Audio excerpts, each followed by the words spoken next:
Est-ce que vous connaissez la Benoni? Eh ben, on va regarder une variante spécifique sur la Benoni quand les blancs jouent G3. Donc ici, la Benoni en général c'est caractérisé donc par C5 à ce moment-là. Les blancs en général du coup poussent ici le pion et après prise ici, eh ben ils font D6. Cavalier C3, G6, fou G2, fou G7. Cavalier F3, petit roc, donc ça c'est la grande théorie, c'est vraiment les coups qui sont le plus joués. Et ici, donc les noirs la plupart du temps font tour 8, même s'il y a quand même d'autres variantes comme par exemple A6.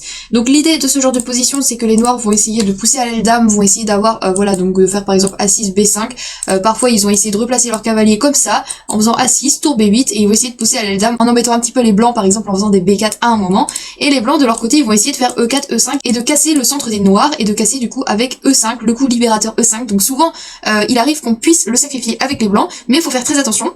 Et pourquoi on peut le sacrifier? C'est parce qu'une fois que les noirs auront peut-être fait B5 par exemple à un moment, nous on aura notre fou qui pourra jouer sur cette grande diagonale et qui pourra être très puissant, quitte à sacrifier un pion du coup.